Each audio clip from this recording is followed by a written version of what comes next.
Hello everyone, Beat is a crazy back on how to play today. We're looking at how to play the game Frank's Zoo by Rio Grande Games, designed by, I don't know if you can see this, but Doris Mathaus and Frank Ernesto. I wonder if it's named after him. They've actually designed quite a few games, and might be interested in checking out one or two of them. It is for 3 to 7 players, ages 10 and up. Takes about 60 minutes to play. You can play individually, but actually, if you're playing with 4 players or 6 players, you play in teams. But there's also some kind of advanced rules we can talk about. This is a ladder climbing and setting game. Unlike most ladder climbing setting games, by the way, Real Ladder Games just came out in 1999. It's very out of print, pretty hard to find, so I was glad when I found it.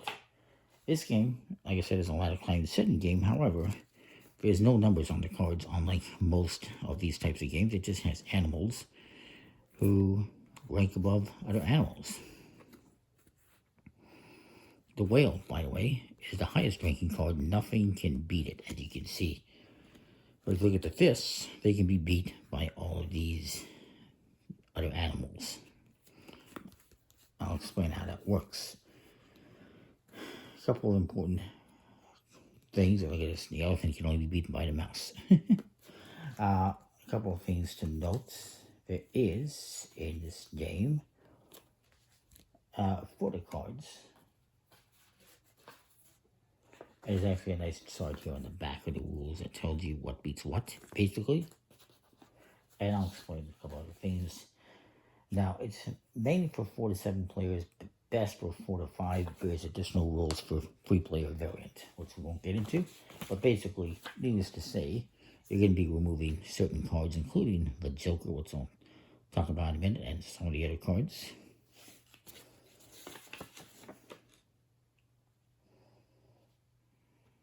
What I wanted to talk about was the mosquitoes and the door. I thought I had a mosquito here. There you go. And actually, I want to talk about something else. You have 60 cards total, 5 each of 11 different animals, 4 mosquitoes, and 1 Joker. The mosquitoes, they can be played by themselves, but you can also play them with an elephant. And this would count as 2 elephants. So when you play them with an elephant, they become an elephant. If you play them by themselves, they're just mosquitoes. The Joker, which is over here, is a wild card. It's a chameleon. It can be played alongside any other card. So if I wanted to, this guy wanted to play, let's see what he has here. Sorry, these cards are kind of mixed up.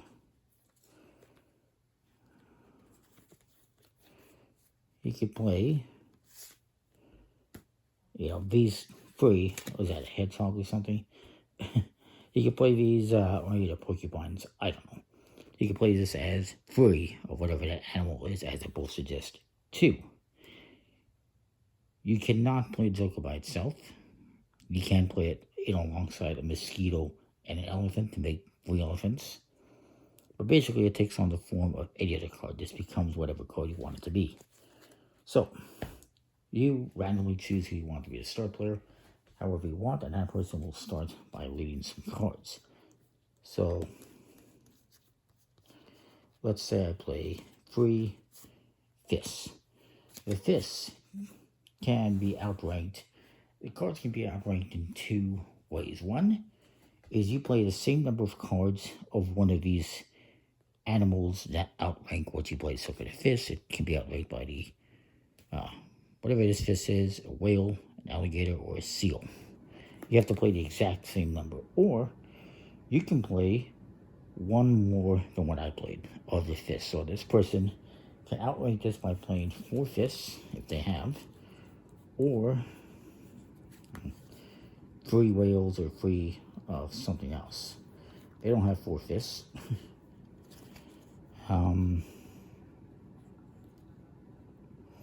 They have 2 seals, a whale, 2 alligators. They have to pass. If you cannot beat what was played, you pass. So this guy's going to go. I wish I'd organize these cards a bit better. He's got 2 alligators. Can he outrank it? he does have the Joker, so he's going to do that. He's going to outrank it by playing 3 alligators. Alligators can only be beaten by elephants. So this guy has a mouse. Sorry, he has elephants, not a mouse. Does he have a mosquito, though? He does. Remember, mosquitoes can become elephants, as indicated by the symbol there. So they can beat that by making 3 elephants. Comes back to me. I will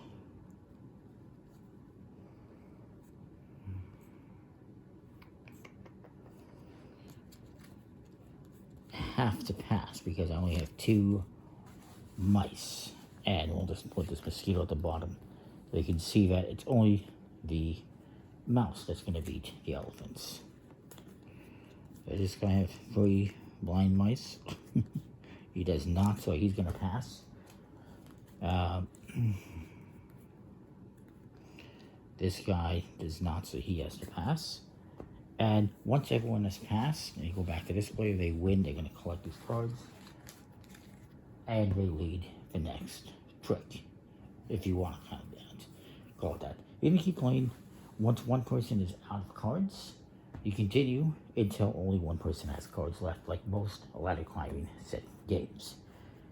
Then you're going to score points based on that ranking. You need to remember who goes out when.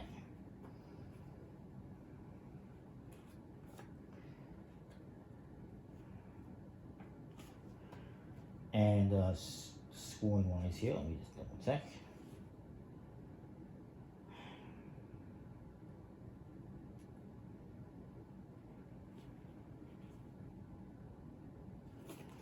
And you're going to score basically as a team. Whoever goes out first is going to get... Where did I see that? I apologize. I know I saw the scoring somewhere. I just don't remember what it is. There you go. Whoever goes out first will get 1 point for each player that is still in the game. So I went out first, as an example. I would get 1, 2, 3 points. The second person to go out is going to get 1, 2 points because there's 2 people left. The third person to go out will get 1 point because there's only 1 person left. And whoever is last gets 0. If you're playing with more players, obviously there's going to be more points going out. Whoever goes out first, if you're doing 7 players, they're going to get 6 points because there's 6 people left, right? So it's interesting. Now, after the first round, they recommend you can either continue playing as is for a simpler game, or you can change up partners. And it specifically says, whoever goes out first and third will be a partner, second and fourth will be a partner. And then there's going to be solo players if you're doing 5 or 7 players. 3 players is different, a little bit different, the rules. Also, you can exchange 2 cards between players in subsequent rounds if you want. And you can ask your partner for help, where the junior partner can ask his senior partner for help. He plays 1 or more cards that represent a subset of cards that need to outrank the current set, and asks his partner to help complete that. And if they can do that, great. If not, I guess they don't do it.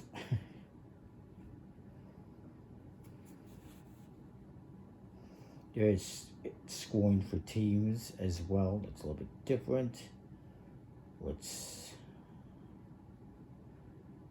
Both players on the table score points for both of their ending positions. So if I went out first, I got 3 points. My partner went out third. He would get the 3 points, but he would also get 1 point for going out third or what have you. It's kind of interesting. And you're going to keep playing until 1 or more players, 2 or more players have scored at least 19 points.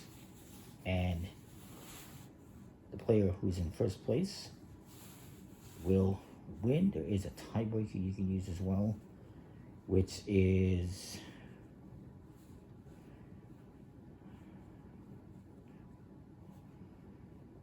I don't know what it is. But anyways, that's the game in a nutshell. It's an interesting game where you're using animals and what they eat, basically, or what it's to outrank it. Again, I want to show you something. So if I play, let's say,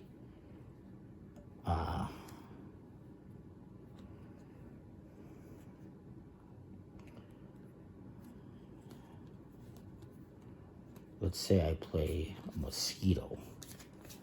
This player, that's probably not a great one to do. Say I play a lion. This player can outrank it by playing 2 lions. So you can outrank it that way as well by playing more than what was previously played. So this guy could then, if he has, outrank it by playing 3 lions, or he could play a couple of elephants.